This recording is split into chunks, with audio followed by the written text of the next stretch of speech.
Welcome to the Secure Start podcast, brought to you by the Secure Start Aura apps, supporting trauma-informed care and practice at home and in school. Psychodynamic concepts, including containment and including attachment, because attachment fits the criteria for psychodynamic. It should make us more compassionate. It should make us more insightful to the struggles that people are undergoing and to our own. And I think the more we can soften into accepting and working with our own struggles, the more we're able to do that well for other people. If people listening to this who aren't familiar with containment theory get nothing else from the podcast, there's maybe two very simple handles to be able to hold on to it. The first is in the name. It's making the uncontainable containable, the unbearable bearable, the unmanageable manageable. And the other handle to hold on to it with two hands is good containment processes enable thinking to manage experiences and emotions. We all experience things that are uncontainable. So this isn't just for children who've had, profound adversities. This is human. And it brings in that emotional part of the work. It's feelings work that we're doing. And I don't think we have a great vocabulary for talking about the feelings work part of the work. And so I think containment makes an offering around that as well. So containment doesn't just happen between individuals, it happens within groups. And containment theory has been really powerfully applied at both individual level and at groups and systems level that I think can really help us do better by children and also develop developmentally enhancing environments for workers. How do we do containment for leaders? Because they really are important and they influence how congruent things are in an organization. And I think they probably are in the greatest need of containment and probably get the least amount, and then they affect how containing an organization is. Welcome to the Secure Start podcast. I'm Colby Pearce, and rejoining me for this episode is highly experienced academic and researcher in the field of therapeutic residential childcare, Dr. Laura Steckley. Before we begin our podcast episode, I'd just like to acknowledge the traditional custodians of the lands I come to you from, the Kaurna people of the Adelaide Plains, and acknowledge the continuing connection the living Kaurna people feel to land, waters, culture, and community. I'd also like to pay my respects to their elders, past, present, and emerging. Now, Laura previously joined me for episode 20 of the Secure Start podcast. Those who have listened to that podcast episode will remember that Laura joined the University of Strathclyde in 2003 and that she is simultaneously part of the School of Social Work and Social Policy and CELSIS, the Centre of Excellence for Looked After Children in Scotland. Before coming to the university, Laura worked in direct practice, management and training in residential treatment for adolescents in the United States and residential childcare in Scotland. Laura's research interests broadly involve deepening our understanding of key areas of practice in order to improve the experiences and life chances of children and young people in residential care. In this episode, we plan to delve more deeply into a recurrent topic of this podcast, containment. And welcome back, Laura, to the Secure Start podcast. It's good to be back. Thanks for having me. Oh, you're welcome. We're going to have a conversation that I've been really looking forward to speaking to you more about since our first podcast some time ago. In fact, more than 20 podcast episodes ago. Oh my gosh. It feels like yesterday. Time is just speeding up all the time. I know that was something we talked a little bit about, I think, outside of the podcast, but I remember it's social acceleration theory. Yes. Yeah, you've got I've a really remembered good that right. memory. It's got Yeah, a lot of explanatory power, which also containment does, and we'll be talking about that. But yeah, and yeah. that's things are speeding up, and AI is really gonna turn up the Mm, pace even more, I think. Yeah. mm. Yeah, Well, I've another been topic, sorry. No, no, that's okay. Maybe that's a topic for the third edition of this sequence, the trilogy. But I have been really looking forward to having this conversation about containment. It is something that is often mentioned, and as is often the case when concepts are often mentioned. They're not always well understood by the listener, I guess, nor are they all always well explained. Yeah. So we're just Well, I'll going try to, to do better on that last bit. yeah, we're going to dive into just talking about containment today. Okay. Sounds Yeah. good. So yeah, I think I told this story last time. I may have told it in a different podcast even as well, but um, growing up here and studying here in South Australia, where psychoanalytic thinking and terms and concepts were not disseminated very much through the training that I did, in particular as a clinical psychologist.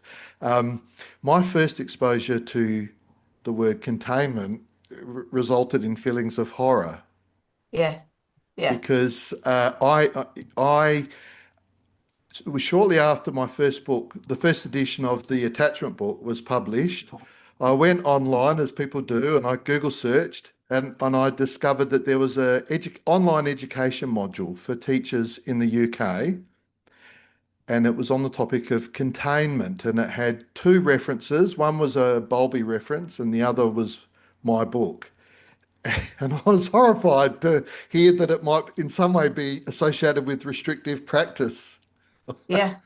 Yeah. which of course is not. And as you know, in the intervening years, and certainly since I've been doing this podcast, I've become way more au fait with um, psychoanalytic theory, psychoanalytic terms, their meaning, and discovered that I've probably been a psychoanalytic practitioner more or less for a Yeah. very long time without fully owning and identifying that. Yeah. Yeah, there's not a lot of there's there's discomfort or ambivalence, even suspicion of psychoanalytic, um, or maybe more broadly psychodynamic um, terminology or theories here in Scotland as well. Although I think part of it is due to sometimes the language that's used by some of the authors, and also sometimes it's been misused to kind of distance and make superior the wielder of that theory to kind of yeah yeah. And I think there's been a huge disservice done to the benefit of the ideas. And Mm, I was hoping to say this later, and I might repeat myself, but I think psychodynamic concepts, including containment and including attachment, because attachment is fits the criteria for psychodynamic. It should make us more compassionate. It should make us mm, more insightful to the struggles that people are undergoing and to our own.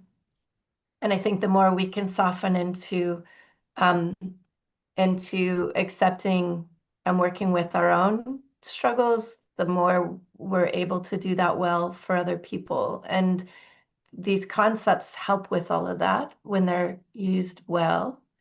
And a lot of practitioners and writers of psychodynamic ideas do write in that way and use their work in that way, but some haven't. I guess any discipline is going to have a mixture. So I think that's, yeah. And certainly the term containment has been used pejoratively here in the UK to mean a couple of things, kind of like restrictive, and even mm, sometimes internationally, I've run into it being used synonymously with a physical restraint to contain mm, somebody and to physically restrain them being used synonymously, or just to keep a lid on things, kind of warehouse children in a way that doesn't really help them grow and heal and recover. And so, yeah, that's maybe we're starting with why not containment, like because it's been a rough journey to, to continue to bang the drum about this. And I almost abandon it because of the immediate, almost visceral reaction that other people have had to when they hear the word containment, and that means something really negative to them. Yeah. Yeah. Yeah. We'll get into it, but can't resist to just also acknowledge something that you said a moment ago, and to say that I agree that psychodynamic thought is far less judgmental than other schools of thought and practice, Yeah. and far more curious Yes. and exploratory and um, understanding Yeah. of the patterns of behavior that make us and where they come from. Yeah. Where And they come from. That's the thing. and Yeah. and often when we turn our mind to where we come from, that does support a more compassionate self-view. Yeah. So let's get into it. We're going to Anyway, talk about containment. I said I Again, was going to be focused. we're both chatters. This could go on for a Yeah, while, I but know. uh, let's get into containment, a much All right. much used term on this podcast, but maybe not always well known and understood Okay. amongst podcast listeners. So, what is containment from your point of view?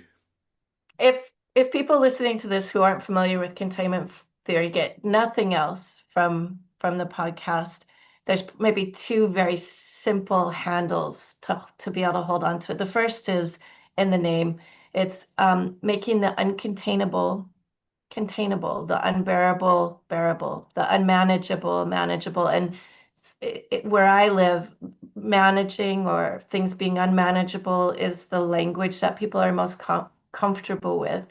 So containment is really about helping shift things. It doesn't make difficulties go away, but it makes them more manageable or more containable. So that's the first handle. The other handle to hold on to it with two hands is good containment processes enable thinking to manage experiences and emotions.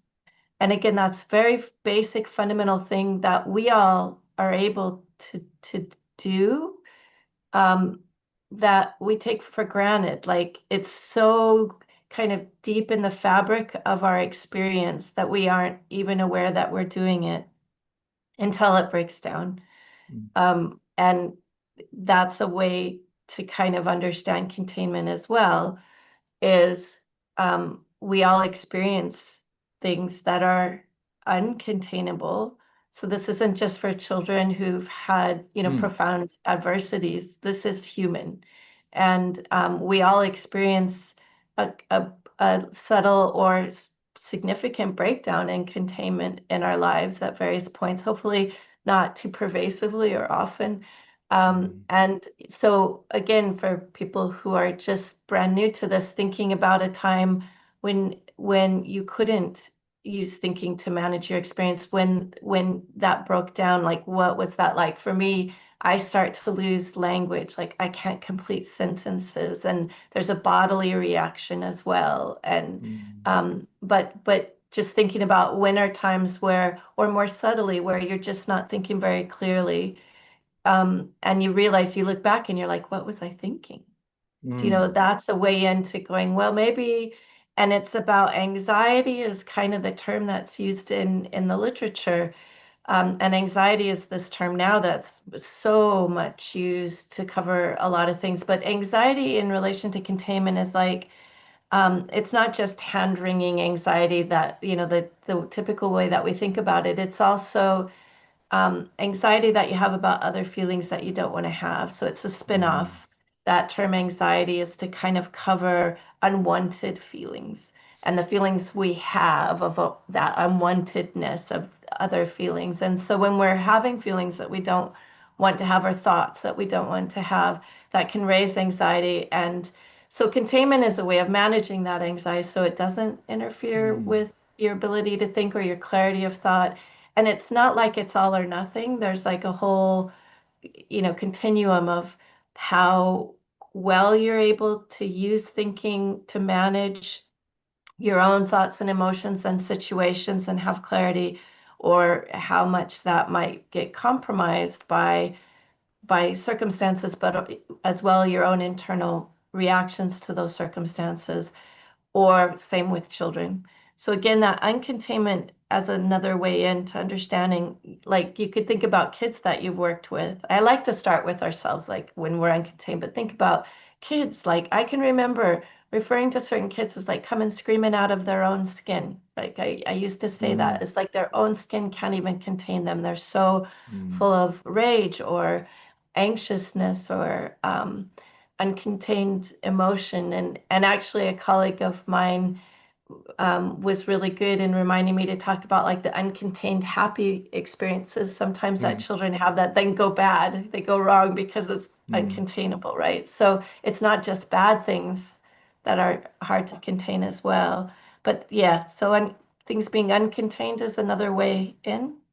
Um, mm, one one other thing I'll offer at this point, as again, this like introductory way of understanding it, if you've worked in residential childcare, other forms of, and I'm sure this applies to other types of work as well, but I'll keep it to what I know. And there were times when things would start to feel a bit scary or shaky, mm. or and I worked back in the day. My first job there was two of us with 18 kids. So like Wow. we had to have really good group facilitation skills and Mm, channel the group in positive directions and stuff. And when that started to go negatively, it was scary. mm, And the next place I worked, there was a larger complement of staff and a larger group of kids, 28 kids, five members of staff on duty at any given time, all going well. And so as things would start to feel like somebody would step into the scene, and all mm. of a sudden, so if you think about like who are your containers, who are the people that when they enter the situation, everybody goes, ah, yeah, and nothing really substantively has changed except their presence. Now, for Mm. them to be a good container, it's they're not just somebody who's scary and everybody, No. there's someone who, and we'll talk about how containment works in just a minute, but so you might be that person too, and especially if you're tuning into Colby's podcast, you're interested in developing your knowledge and your thinking, and so you may well be one of those people as well. And the best containers are those who, when they enter the scene, to use this this example, you don't just go, "Ah, it's okay, Colby's here." You go, "Ah, I can handle this," right? It becomes more Mm. manageable. So it isn't just Colby's here and he's going to rescue things. It's, no, I can do this. I Yeah. I can manage this situation. I can help this kid or this group or whatever. So that's kind of a way into like a richer sense of what this containment thing is that isn't the kind of containment that you might hear used in a really negative way. That still exists, Mm. but I like to call it constrainment, Mm. rather than containment, Yeah. which isn't really a word, but Mm. it helps distinguish. So yeah. In my world, as a psychotherapist, I just it's really obvious when you see that it works. And I think, as I've become more familiar with containment, you see it more and more when people come in distress.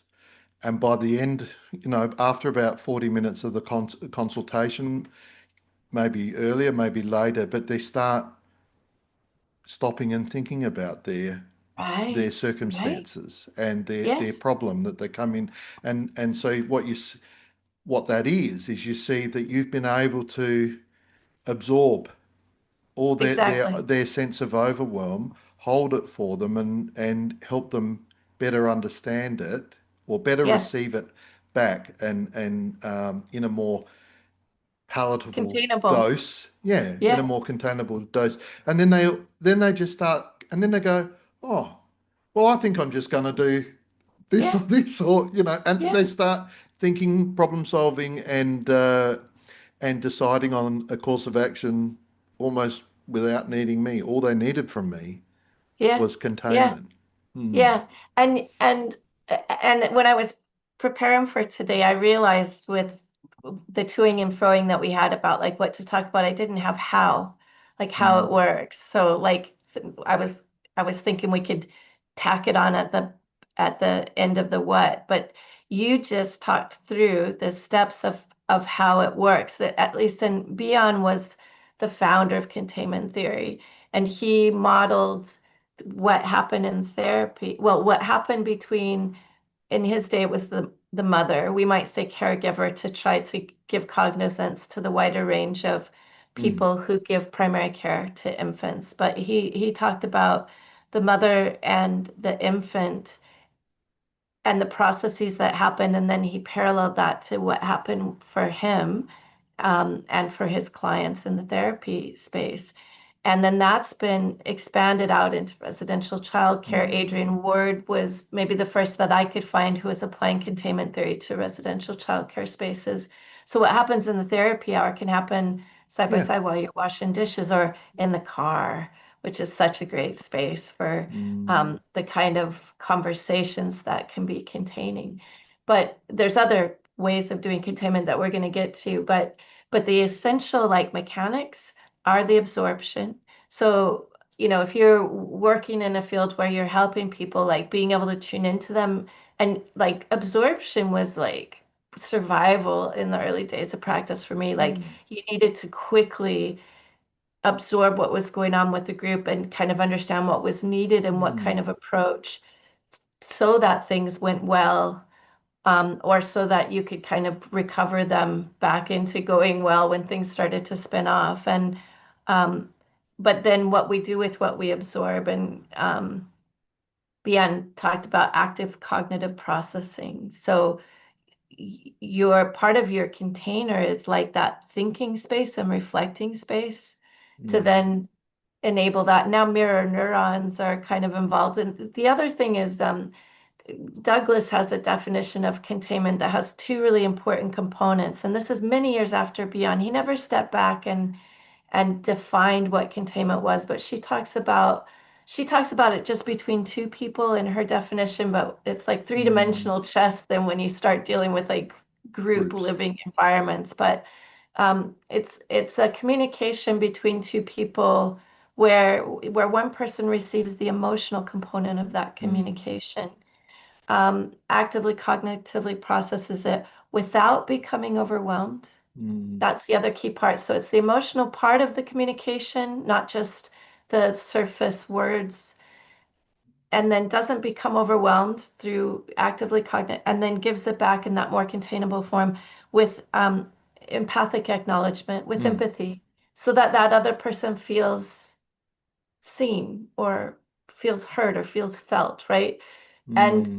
that experience of feeling seen or heard or felt, or the gestalt of that, somehow restores the capacity, Hmm. not maybe not completely sometimes either, because it's that whole spectrum, but improves the capacity or sometimes completely restores the capacity to think in the other person. And that's Douglas's definition, and I find it really useful because it Hmm. picks out some of these key component parts, and it brings in that emotional part of the work. It's feelings work that we're doing. And I don't think we have a great vocabulary for talking about the feelings work part of the work. And so I think Hmm. containment makes an offering around that as well. So yeah. Hmm. So that's a big nutshell of like what is containment.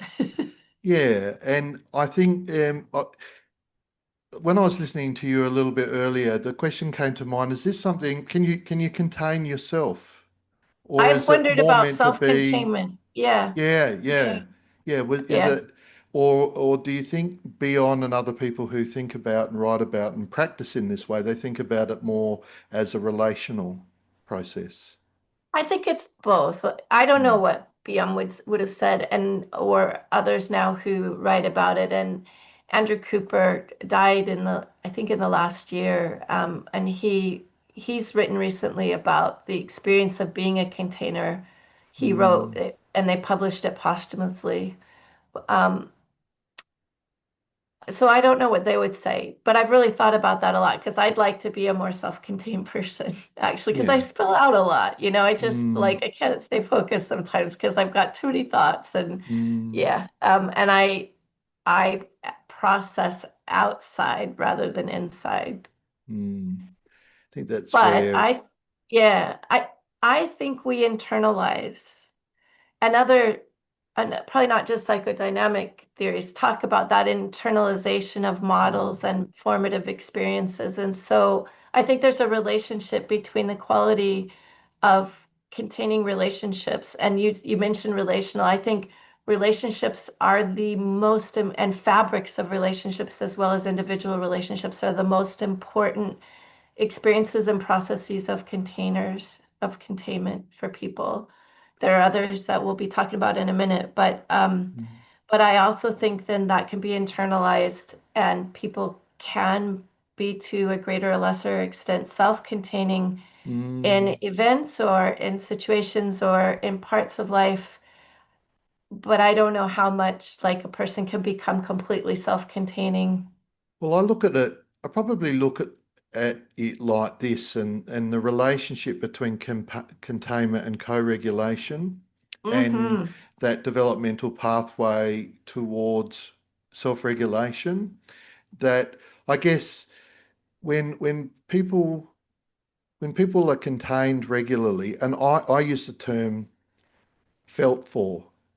Yeah, When that's people, nice. yeah, that experience of being felt for, which I also talk Uh, about in the context of projective identification, another beautiful but That's the first kind of step in inaccessible containment term. is projective identification, but I just didn't bring it in because it's like that we're throwing a lot at people already. Yeah, Yeah, and I'm known for not being very jargonistic. That's why, because I largely because I don't know all the jargon. But yeah. anyway, um, there's That's probably some better. benefits for remaining uneducated, I think. But Yeah, yeah, also, but what I was going to say is that through a process of co-regulation and containment, the individual, the child, the growing child, becomes able to contain themselves.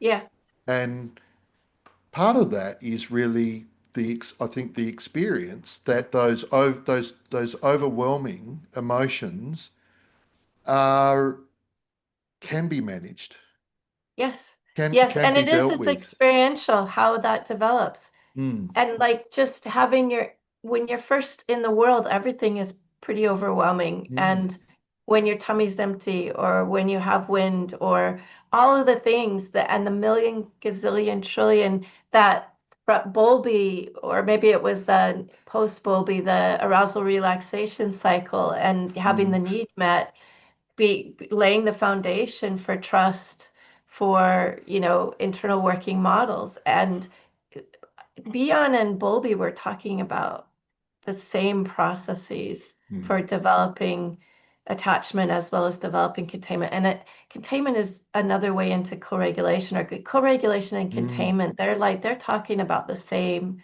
stuff. mm, But yeah, and so it's that minutia of over and over and over, because it happens, countless times a day, and then all the days of, say, the first 2 years of life, mm. but throughout our lives, and it's so the little things add up and they matter to how we are able to self-regulate or self-contain. Yeah. You would see that in therapy as well, through regular and repeated experiences of containment in therapy, that people's Yes. come to the position where actually I can manage this on my own Yeah. now. And I don't need to go to therapy anymore. Yeah, Yeah. the therapist is Yeah. redundant. Um, Yeah. Yeah. He's done yeah, his job. I got in trouble for saying that. Not in trouble.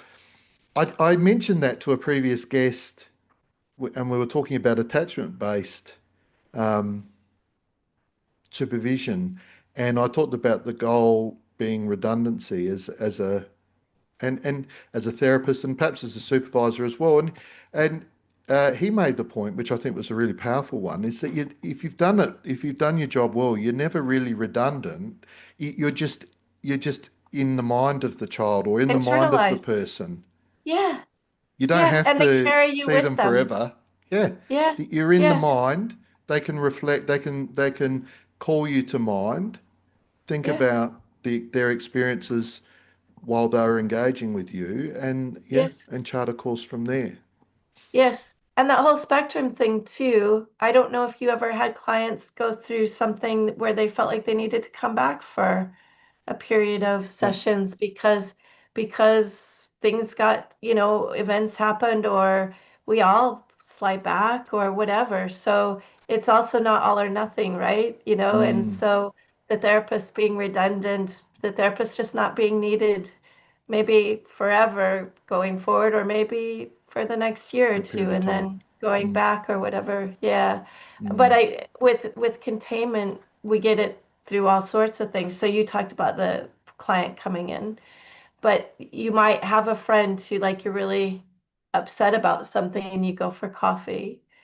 And if your friend's a good container, and actually there's a like the friend is absorbing, and so you're like, and the friend doesn't just stay down here kind of wooden or whatever, but they mm. also don't come right up here and become overwhelmed with you or No. like outraged with you completely. They kind of do this and then they kind of do this and bring you Mm, back down, right? mm. And so thinking about your relationships or your supervisor um, or your family or whatever, the people in your life who are good at that when you're really upset, or just the day to day who are curious, who invite reflection. There's subtle forms of containment that are less obvious than that experience. But we I realized through studying containment and applying it to the research and to my teaching that I have continually looked for containers through my life Yes.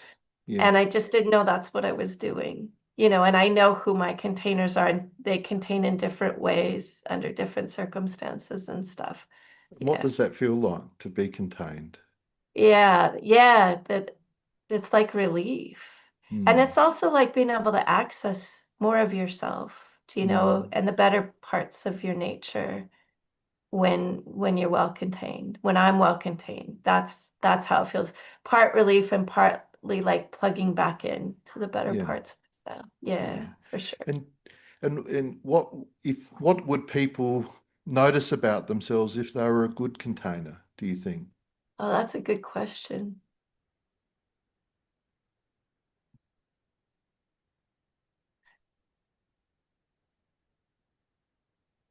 That's a really good question.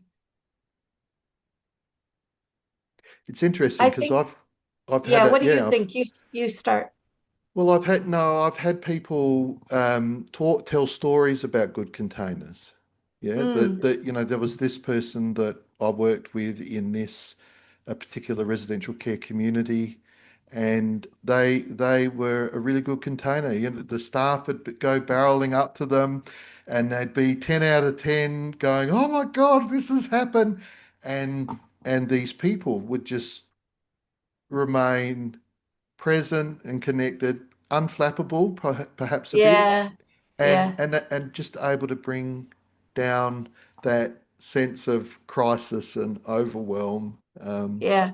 A real Yeah. groundedness. Yeah, like I was thinking about from the out, like my first thoughts were from the outside, like able to listen, able to tolerate uncomfortable feelings, able to empathize with other people, but like from the inside, you might think you're a good listener. Do you know what I mean? Like that I'm also often grappling with, am I really how I think I am? Do other people experience me? That sort of thing. So from the inside, I guess people coming to you and then leaving um, in a more reflective state or Soothed. with a greater Yeah. capacity to think, I guess would be the very basic. How that would Mm, feel. Yeah. Because sometimes people come to you because you'll get outraged on their behalf, right? mm, Like it's a bit more complex or and sometimes they can just dump their stuff and then go away and not have to think about things because they've just done the projective identification but Mm. the loop hasn't completed around that reflection and what's really going on with me or whatever. So yeah, of We'll have course to I'm do going a to podcast complicate it. about what is projective identification at Yeah. this rate. But yeah, I think it's a very containing is a very soothing thing to do. I think I agree with you. You have to be able to cope with taking on other people's experience, feeling for them without Yes. pouring petrol on the bonfire, so to speak. Yeah. Or getting And overtaken with it yourself, right? yes, yeah, Yeah, I think that's really tricky. being able to think clearly ourselves in the midst of Yeah. acting in that containing role, I think is really important as well. Yeah. Mm, Yeah. And being really emotionally present and, both to receive and then to convey, mm. I think that emotional presence is a big part of it too. Yeah, Yeah. and we convey it, or at least I know that when I'm acting as a container in therapy as the therapist, I'm conveying it in both what I'm projecting in my Yes. non-verbals and also in the what I'm saying. So you've got that they're experiencing heard, they're experiencing being heard. Sorry, they're experiencing being acknowledged in their experience in my words and in my gestures and in my non-verbal expressions, Yeah. my Yeah. And own that's all outward really powerful. emotions. Yeah. Mm, Yeah. yeah. Our faces are really, really important in all of that, aren't they? Yeah, and Yeah. that's what the children look for. That's what the still Yeah, face for sure. experiment showed, straight to the Totally. face. Mm, Totally. mm, Yeah. There's a guy in Glasgow who does neurological kind of research about, and he runs kids who've experienced profound trauma, and they lose their capacity to identify different emotions. They're like mm, emotions like curiosity or confusion appear to them by the triggering of the amygdala as, mm, as threatening or as aggressive or that sort of thing too. So sometimes children are scanning our face mm, because, they're trying to clock, are you a threat to me? And then their capacity to read that is impaired. is, yeah, yeah. And Mm, so it becomes really tricky. That's why it becomes hard with some kids to really, you're trying to convey empathy, but they're receiving something else. messages of threat. Yeah, yeah. And Mm. that it's in that place where a lot of the work happens. I think a lot of that has to do with dose Yeah, and yeah, because a lot of what we're talking about with containment facilitates an experience of closeness. yeah, it and does. and our children, but anyone, adults as well, who have experienced relational harm Yeah, can be quite triggered by that. So yeah, this is why it's really important to be also able to think while we're feeling for yeah, and absorbing, because we have to be very mindful of the dose, I think, that yeah. we're giving back. And Yeah. the approach too, like you might consciously do that, or you might just learn through repetition of what doesn't work, but like the fit of how we're conveying that. Again, maybe why the car is so useful, for example, Mm, because there's other distractions and it's not face to face and stuff. yes.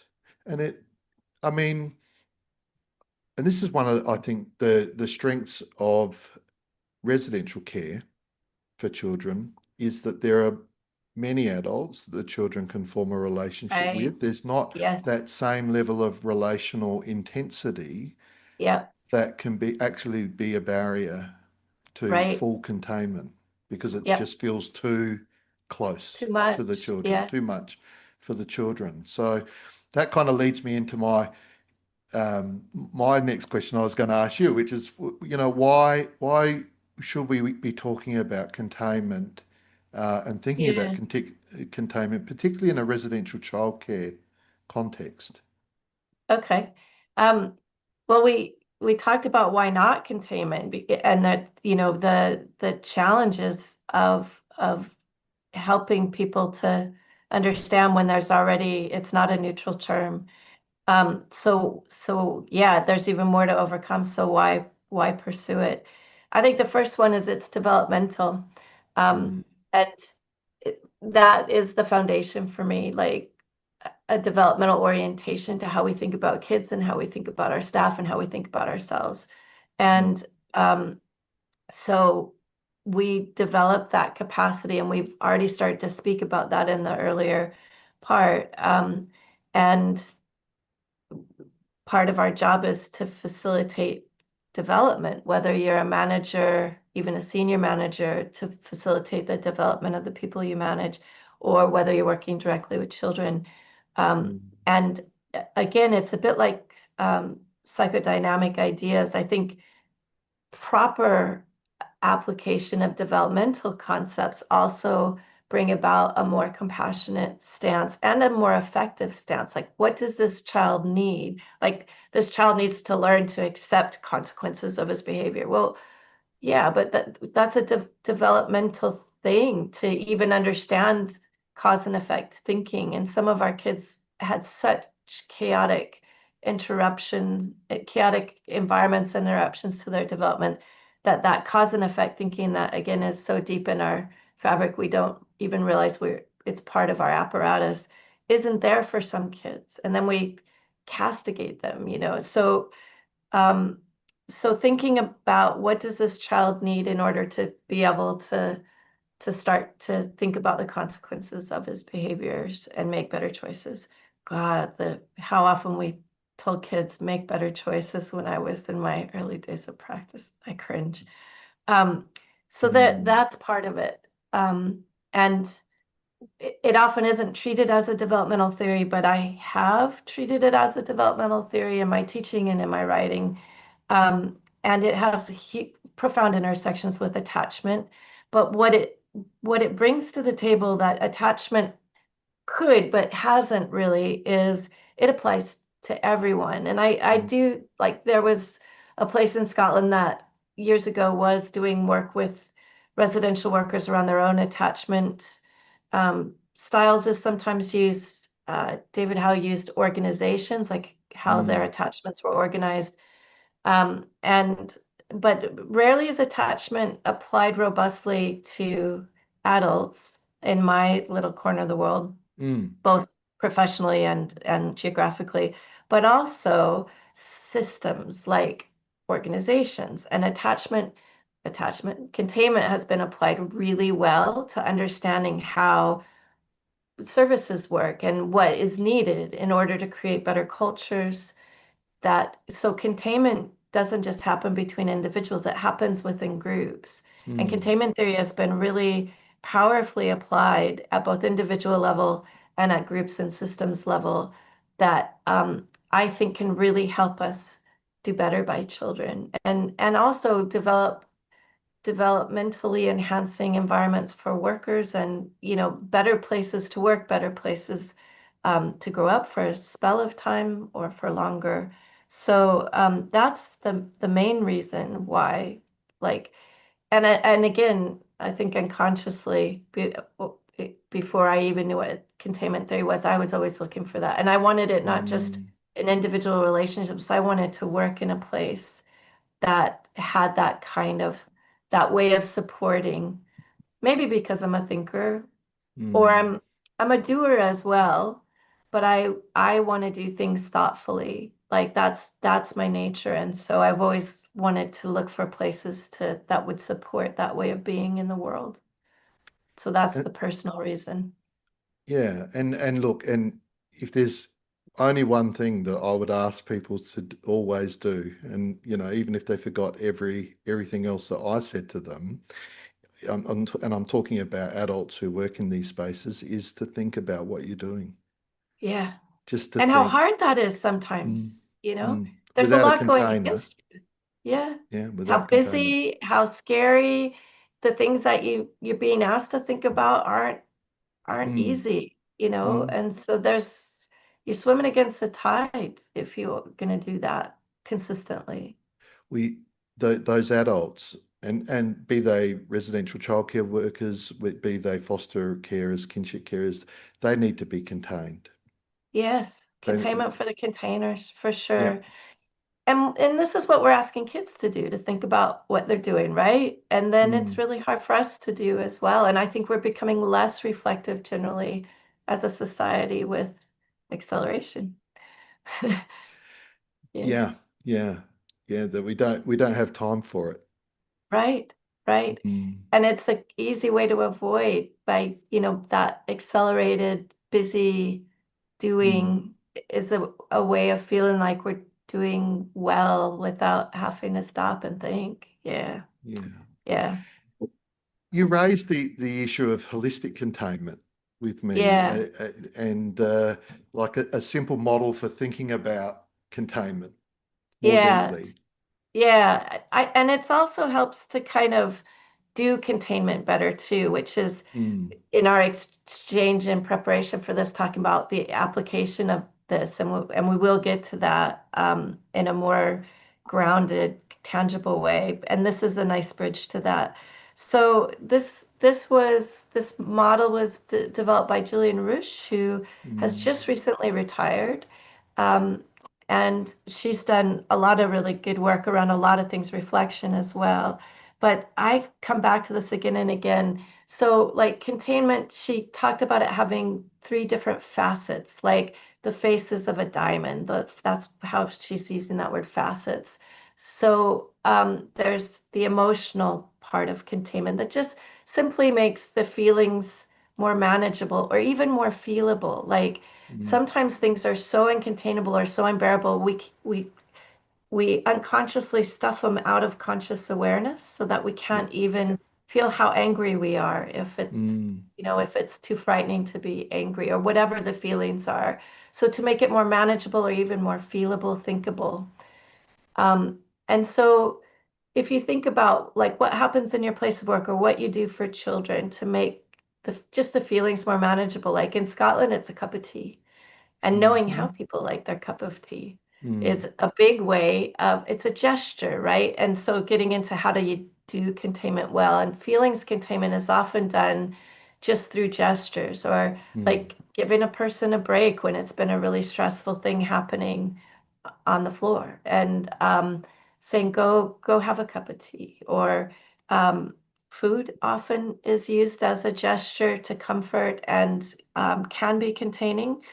All of these things can also shut down thinking. So, mm, you know, um, I think the other really big one in Scotland is humor. And when I moved to Scotland from the United States, I'd worked in residential in the United States. That's where those big numbers were. Humor was like, oh my gosh, the currency that you had if you could be funny and diffuse mm, things with humor, or black humor, kind of giving a perspective on things that all of a sudden, because you're laughing, even though it's really horrible, and the black humor kind of holds that horribleness while at the same time you're laughing, and all of a sudden it's that bit more manageable. So gestures, words, but it's all through that conveyance of empathic acknowledgement. mm, um, the second facet, that in the order that she had offered it, is she called it organizational containment. I've written about it as doing containment, but like you're doing containment through that emotional containment. It's more like the structures or systems that you have in place, the rhythms and routines if you're working directly with children. If mm, you're in management, it's like making sure that supervision happens regularly and that there's a policy around that, and that there are things to hold accountable if you've got a manager who's not doing any supervision, right? So that level is like at an organizational level yeah. of the systems, processes, procedures. And sometimes, again, they can compromise containment. If you have a policy come down that's really ill thought out or unclear or compromises good work, it can really make people feel Mm, uncontained. But good policies, procedures, rhythms, routines are that middle facet that can contribute to containment. And then the last one is around making meaning. She called it epistemological containment. If you study philosophy, it's about the meaning of things. mm, And that's where, like in your therapy hour, a person started to be able to think, and then, you know what, I'm just going to do this, or, oh, Mm. I get it now, or whatever. And so where that happens, how we support that happening. And so that middle level, that middle facet is like can support. So supervision happening regularly and a good policy around that is like the organizational containment, but in supervision, you're having the kind of conversations that help you make sense of your practice. Mm. Or in the car with the kid, you're having a conversation that helps them make sense of what happened this morning in class, right? That's meaning making containment, or making sense of containment. You bring the three Mm. together, and that's holistic containment. And you think about like, where are we doing it well, and where do we need to kind of focus our attention? And that's shifting back to a more organizational level, whether it's how we organize our day today because the kids are feeling really uncontained, or what are our policies at this place of work. And it helps break it down to like, where are we doing it well, where are we missing a trick or two, um, to have that more holistically containing environment for children, but for the containers as well for adults. Yeah. I just want to, I feel like I want to describe to you my first Good. job as a clinical Please. psychologist experience, All right. and in the spirit of wondering about how it aligns with what you're talking about in terms of this holistic Okay. model. Okay. So my first job as a clinical psychologist with it was with our statutory Department of Child Protection. They were called something different then. And it was in one of our outer suburbs of Adelaide, the town, most people think of it a town, the city that I live in. It's got 1.5 million people in it, so it's probably a It's bit more than bigger a than it's a town. big town, isn't it? But but anyway, so I was out in the outer suburbs with perhaps the most disadvantaged community of people, and not. I had grown up in a similar community, but probably more of a mortgage belt community, where there were people who mixed demographic of people who had more or less disadvantaged, I guess, than was my own experience growing up. But this community and the department that I was working for, of course, brought me into contact with families, individuals and families who've experienced compound disadvantage and intergenerational disadvantage. Anyway, it was my first job out of university, and I was the only psychologist. The how it was organised in those days was that there was a psychologist attached to each office. The office was largely made up of social workers who were doing this the statutory child protection work. The psychologist was doing assessments of families and children and helping informing decision making about where to go with matters. So straight out of university into quite a consequential role. Yeah. Yeah. And Were you pretty as you were just, uncontained? pardon? Were you pretty uncontained going straight out of university into Well, that this kind is of what role? I guess this is what I why I thought I might tell this little Yeah. story and get your thoughts on it because I was probably more contained than I've been anywhere else. Oh my gosh. What's And that about? well, I wonder about these things. Firstly, when I was interviewed for the job, there were a couple of the people. There was the chief clinical psychologist, but there was also some other um, older male figures that were staff in the office who I felt really safe with, if I can put it Okay. like they Yeah. were really like they felt like authority figures to me. Um, and then the office itself was very supportive of the role, notwithstanding that I was as green as grass and just out of university. Fortunately, I'd worked for one of our local child and adolescent mental health services for about 4.5 years while I was studying. So I had, a bit of a inkling about organizational culture and so on. But But anyway, what I wanted to say was there were certain individuals. There was an office-wide, I guess, environment or culture of interest in and support of the role that I was taking on. There was lots of black humor, black humor, and um, it was in that context that I had an earlier interest in attachment theory at university, but I really explored it in much more detail and was able to utilize it as a guiding framework. Mm. So to me, it's almost a bit like the epistemological, Yeah, organizational, and individual. I can't remember the term you used for yeah, the first facet, but I had all emotional. of those things going for Yeah, me, yeah. and I never felt overwhelmed. I never felt inadequate. I never Wow. felt I never felt that it wasn't a role that I could excel in. And I'm so privileged to have had that As experience your as my springboard grounding. into the profession. Yeah. Yeah. Yeah. Well, and even you had a theory that was a container. Like you Mm, had a theory that was epistemologically containing that also had that emotional component. Like attachment theory has a lot of heart, doesn't it, when it's mm, used well? So along with the people. And how wonderful, how wonderful. Yeah. I'd yeah. never worked in a place that felt holistically containing. I think, there were individuals, but I've never worked in a place where we really got it together to feel like the whole culture of the place Mm, was cooking on gas in terms of holistic containment. But that sounds really wonderful. And did the work go well? Like, did you feel, was the work yes. effective and made a difference with the people you were serving? Well, yes, and at the time, and we're talking about more than 25 years ago.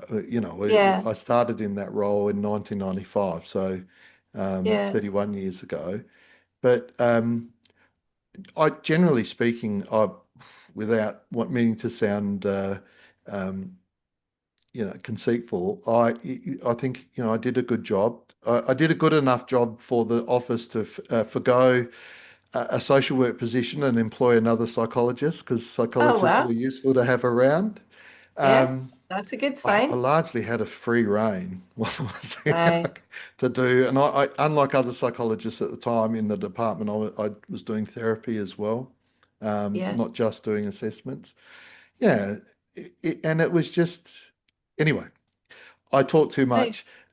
No, you don't. But as you were talking about what it looks like, it really resonated that holistic model. It really resonated with what I could really identify with as my first experience. I can say also that I worked in another office in the same department, and it was a completely different.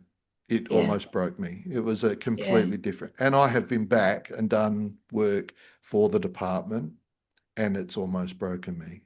Yeah. yeah, yeah. And So, other people around you probably are on the verge of, breaking too. And it's really mm, hard to turn that ship. Right when we shifted into that, the thought had been having was, how do we do containment for leaders? Do you mm, know, like, because they really are important, and they influence how congruent the values and the around how congruent things are in an organization. mm, And I think they probably are in the greatest need of containment and probably get the least amount, and then they affect how containing an yep, organization is. So I'd be interested in the leadership figure in your first place, and mm, what was going on for them that they were able to, yeah, to support such good yeah. holistic containment. I I felt group contained, I would have to say. Yeah, I think, yeah, as I said, there were those adults who I also heard spoken of, when they left the office and people were giving speeches, they that they people felt safe with those people yeah, yeah, around. it wasn't like the manager of the office who was Right. no, not at all. Um, Yeah. I haven't had, yeah, in my time in the public service, I didn't have tremendous experiences of or opinions of, indeed, of Yeah. the nominated managers. But as I said, in at least in that first role, and I was there for 5 years, it was, yeah, it was just the best work environment I've had in 31 years. Wow. Longer, even if you go back to the time I spent in CAM, so 35, 36 years. Yeah. Wow. Yeah. Wow. Mm. Wow. It can be done. It can be done. Yeah. Yeah, Yeah. I've had a lot of people on this podcast deliberately to talk about um, managers, senior management, and Yeah. their needs and what their staff need of them. Yeah. And to be able to think and reflect and hold that space and be present and all of that kind of stuff, what they need in order to be able to be those things. And it comes back to like when you have good experiences of containment, you plug into your best self, right? You're Mm, able to think and do. It's not just thinking and it's not just doing, it's that synthesis. And how there must be a critical mass where enough people are having that experience and wanting more of that experience and getting on board, whether it's unconsciously, like it sounds like in your experience, nobody was consciously working to some model of holistic containment. It just, but you had reflective people who could embody some of those values and ideas and stuff. But if you even, well, if you had that explicitly, and a project that we've just finished up was trying to create a mm, holding environment. So bringing in some of Winnicott's ideas alongside Beyond's containment and supporting a residential service to actively try to develop a containing environment and just how challenging it is. But for those people who were able to feel safe enough to feel unsafe, and I think that's the other thing, that mm, felt safety that keeps coming back. It yeah. doesn't necessarily mean you feel comfortable, and you're safe enough to tolerate the scariness. That's a different kind of unsafety. Then, magic can start to happen. Mm. But yeah, it's hard. Yeah. You kind of lead into something that I did want to ask about, which was how do you more deeply embed containment, the idea of it, the practice Yeah. of it, Yeah. into organisations and into residential care practice for children. I'm not sure. That project had a lot of success within it and had some significant challenges. It's a long-term project, longer than 24 months, which was the funding period. Um, well, and when I first started talking about containment, like I think I put people off and they thought, no, this is a bad thing, either psychodynamics or, Mm, keeping a lid on things. um, in Scotland, or at least in my little pockets of professional work, and people have plugged in and want to hear more about it, want to talk more about it, um, and know that they need to that they want to embed that more. But how to actually do that, we're kind of figuring that out mm, now. So I think giving people ideas that are in an accessible manner and giving them language to be able to then reach for it and talk about it, because language is a tool of thinking, mhm, um, is part of the process. And then just providing experiences that are containing and helping people plug into that. But it feels early days for where we're going with that, where I am.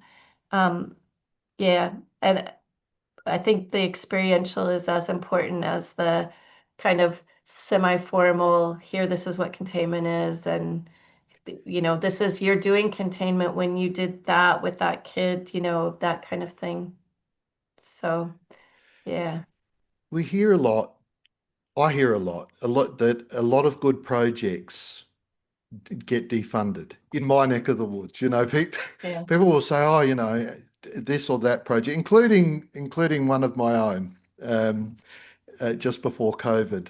Uh, yeah, good projects getting unfunded and funding moved to somewhere else. And I think that that's largely can happen if senior management, the people who control the purse strings, don't really have a deep understanding of what you're trying to implement through your Yeah. program. And certainly that's been my experience that Yeah. and so we have someone like Simon Benjamin, who was on way back in the first 10 podcasts, but he's now an organisational consultant, formerly a CEO of some major social care concerns here in Australia. Came from the Mulberry Bush, actually, Oh, in wow. the UK. They know their containment there. Yeah, yeah. And Simon talks about, you need to start right at the top. Yeah. So that what you want to implement for the children, you have to implement from the top and let it Yeah. flow right down through the organization. That reminds And me of Jim Anglin, and he talks about yes, congruence as it flows top down. He would say the exact same thing. Yeah, for sure. Yeah. so I guess that makes me think that if you're going to embed it more deeply into an organization, it really just starts with working with the senior leadership team in the Yeah. first instance. Yeah. Yeah. And that's not always possible, No. do you know? And so then you might have to make pockets. But yeah, um, I think the way people think about leadership often, um, yeah, the vulnerability that comes with really doing the work, yeah, it's hard. Yeah. And they're carrying a lot of responsibility. And to be able to go to that place may just they don't feel safe enough. Um, Mm, that place of really reflecting on, you know, what's going on for them, what they're absorbing, what they're projecting into their staff, all that kind of stuff yeah. is difficult. And Mm, I think the other thing that I've noticed is as people climb the ladder to increasing levels of being responsible to manage other people, to make systematic decisions that might affect people in negative ways, is I think a defense against the pain of that sometimes, or having to fire people, that kind of thing mm, is detaching. And you can't do containment if you're detached, right? But some people, I think, feel like they can't do the hard parts of leadership in a emotionally present way. And mm, so yeah, doing containment from the top down is it's a different model of leadership, I mm. think. And I think most of this happens at an unconscious level. I don't think people actively think, oh, I'm going to be more of a detached leader, but I just think that's the Yeah. norm, to be able to you got to make hard decisions, Mm, well, they're even harder when you're emotionally present. But I think that emotional dimension of leadership is necessary to make the right decisions. If you only lead emotionally, you're not going to be a good leader. But if you only lead with that kind of practical reasoning part of your logical brain, um, it's that synthesis again. And I don't know how well that is supported in mm. general out there. You need both, is what you're saying. Yeah. You've probably got a pretty pejorative view out there about emotion-led leadership. I don't, yeah, I think within an organization, people might perhaps say, oh, they're a very empathic person. They really deeply understand our experience, and so there might be a positive perception that way. But I think at that level of leadership, it's probably viewed as and thought about as not an ideal way of running an organization. You probably got more allegiance to that other view, which is the kind of logical, rational, um, Detached. detached view. And what containment theory says is you can have it all. Yeah. And in fact, you need to be contained to be able to hold the tensions of that and the difficulties of that, you know? Yeah. Um, yeah, yeah, Yep. You can be emotion sensitive, and you can also be able to think and perform in a logical way yeah, yeah, if you're contained in that yeah, role. yeah. But it's a pretty big demand, and so you would really need that. You would need your own containing processes Mm, to be able to do that. yeah. And yeah, I don't think that's the norm. No, but thankfully, and this is a good plug for some of the other podcast episodes. One that, I mean, there's more than one, but one that did particularly come to mind was our Lighthouse Foundation here in Australia, and that Simon Benjamin actually was CEO of for a time. But Susan Barton started that organisation, and they Oh, do okay. this. They do leadership supervision. They have the group supervision at all levels through the organisation, and people really get a lot out of it. They wrote a great book too, based With on the Patrick, lighthouse. yeah, Yeah, with Patrick Tomlinson. yeah, Yeah, that's a yeah. great book. Yeah, Mm, mm, definitely. And it's very theory rich, but also very grounded and practical and tangible. They really did a mm. nice synthesis there. It's been a really enjoyable conversation, Laura, and hopefully of great usefulness to people who listen to it. But I'm wondering if we could, before we finish up, if we can just talk a little bit about being an effective container for children and for adults. Okay. Okay. Maybe some concrete things to think about, and I'll probably repeat myself a little bit, but is thinking about for children, the kind of things that will help make the unmanageable more manageable. And even starting with that curiosity and wonder, like what would help this child be able to like what would make this a bit more manageable? What would help them to access their reflective thinking capacities? So it could be touch or even proximity with some kids, how close you are to them, or giving them a bit more physical distance Mm, um, could be the kinds of routines. Like I think getting up in the morning and facing the day is a really difficult part of life for children mm, in care, and so having routines that make them feel special and seen and acknowledges how hard it is to get up and start the day, whether it's a cup of tea by the bedside or bringing in a joke each morning or a little story or even a humor exchange that it becomes a bit of a ritual. mm, Um, Hence, like a little one person tent in the bedroom or in a space, tents can mm, feel very containing for children, but also then where you help them make sense of what happened. And this doesn't have to be like connecting back with terrible things that happen in childhood. Sometimes that does, that kind of insight oriented, connecting past with present functioning work does happen. But even mm, just kind of making sense of what they're feeling and being able to put words to emotions is part of that making sense for children. And sometimes it's holding it in your own mind. And if a child isn't ready to talk about it, and actually it was Patrick Tomlinson who, in a piece of writing that I did, suggested that I include and even offered a form of words for including that. Sometimes just holding in your own mind a bit of understanding consciously is is helpful for in ways mm, that we don't fully understand. So those are some concrete things.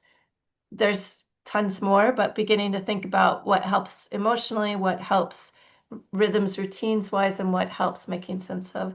And then for adults, I mentioned supervision, and it's a nice one that can hold all three of those facets of containment. So mm, if you make sure it happens regularly and it's reliable and predictable for people at that organizational level, and when they go into supervision, they are able to experience their emotions or to express emotions, but then make sense of those emotions in a way that can, and just the experiences of the work in a way that they feel seen and understood and are plugged back into a more thinking, reflective position themselves. But other things that we can do for adults, I think, is having multiple forms of reflective forums, spaces, so informal as well as formal, whether that's bringing in a consultant, having someone they can talk to that isn't also responsible for managing them, I think is really important. And then at group level, like how do you run your team meetings? Do you run your team meetings only at the practical level, or is there space for emotions to be absorbed and processed and reflected back so that the group can function more effectively? Those are just some concrete things, but just beginning to use that lens and thinking about, oh, that really worked. What went on there? How can we replicate that or make sure that we're more consistent in doing that? Is probably a really good strategy as well. I've got great optimism. I think that notwithstanding social acceleration theory and other pressures, that we are chipping away at reintroducing psychodynamic models, reintroducing the importance of pausing and reflecting, and then carrying on with the work in a more grounded and thoughtful way. Yeah. Yeah, I hope so. I hope so. I think the experience of it makes people want more, and that is good reason then for optimism. Yeah. Yeah. Well, thank you, Laura. Like I said, well, then I did mention maybe next time projective identification, but I don't know whether that's something that you'd Yeah, like to talk sure. for a whole Sure. podcast about. But it was a treat to have you back on Thank the you. podcast. It was a And treat to get to talk about this with you. I really enjoyed it. yeah, I recall from our last conversation how much you really love to talk about containment. So Yeah, I do. yeah. So Cool. yeah, thank you very much, and look forward to future opportunities to speak to you again. Super. Thanks, Colby.